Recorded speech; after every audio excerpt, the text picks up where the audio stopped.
Hello बच्चों, कैसे हो आप सभी। बच्चों, उम्मीद करते हैं कि आप सभी अच्छे होंगे। बच्चों, आज हम सुनेंगे राजकुमारी और मटर की कहानी। किसी राज्य में एक बहुत ही बलवान राजा राज करता चलता था। उसकी रानी भी बहुत सुंदर और समझदार थी। राजा रानी को एक पुत्र था। दोनों में अपने पुत्र के पालन पोषण से लेकर उसकी शिक्षा दीक्षा में किसी तरह की कोई कमी नहीं होने दी थी। राजकुमार भी बहुत सुंदर था। उसका व्यवहार विनम्र था और वह हर से एक सुयोग्य पुत्र व राजकुमार था। कई पड़ोसी राज्यों के राजा राजकुमार से अपनी पुत्रियों का विवाह कराना चाहते थे।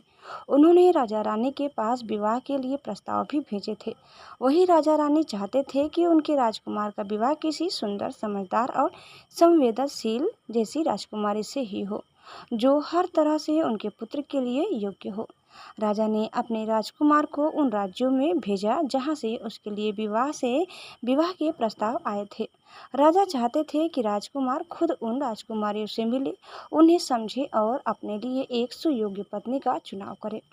राजकुमार ने भी अपने पिता की बात मान ली। वो कई अलग अलग राज्यों में गया, वहाँ के लोगों और राजकुमारियों से मिला, लेकिन फिर भी उसे सभी राजकुमारी में कुछ न कुछ कमी मिल जाती थी। कुछ ही दिनों में राजकुमार वापस अपने महल आ गया। वह उदास था, मन ही मन सोच रहा था कि शायद उनके भाग्य में पत्नी का सुख नहीं है। यही सोचकर उसने शादी से मना कर दिया और राज्य के काम में मन लगाने लगा। एक शाम बहुत तेज बारिश हो रही थी। तभी राजमहल के दरवाजे पर एक लड़की आई। उसके कपड़े बारिश की वजह से भीग गए थे। उसके बाल बिखरे हुए थे। वह पूरी तरह से अस्त व्यस्त नजर आ रही थी। उसने दरवाजे पर खड़े सैनिकों को बताया कि वहाँ एक पड़ोसी राज्य की राजकुमारी है जो बारिश की वजह से यहाँ पर फंस गई है।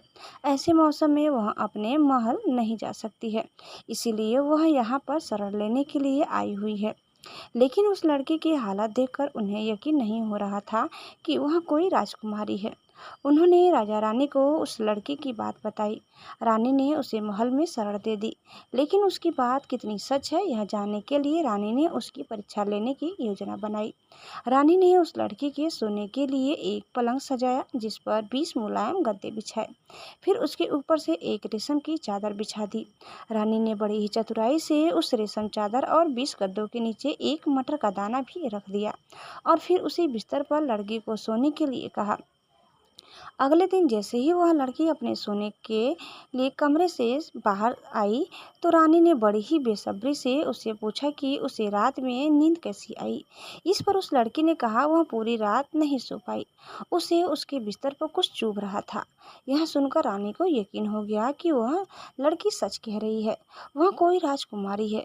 तभी उसे 20 गद्दों के नीचे रखा एक मटर का दाना भी चुभ रहा था और वह बहुत ही संवेदनशील राजकुमारी भी है। रानी ने उसी वक्त उस राजकुमारी से अपने राजकुमार के विवाह का निर्णय कर लिया। राजा रानी खुद उस राजकुमारी को उसके राज्य में छोड़ गए और वहां पर जाकर उन्होंने उसके राज पिता से शादी का प्रस्ताव भी रखा। उस राजकुमारी वो उसके पिता ने स्वीकार कर लिया और राजकुमार का विवाह करवा दिया। बच्चों, कहानी से सीख, किसी व्यक्ति को किस तरह की परवरिश मिली है, इसकी झलक उसका व्यवहार साफ बताता है।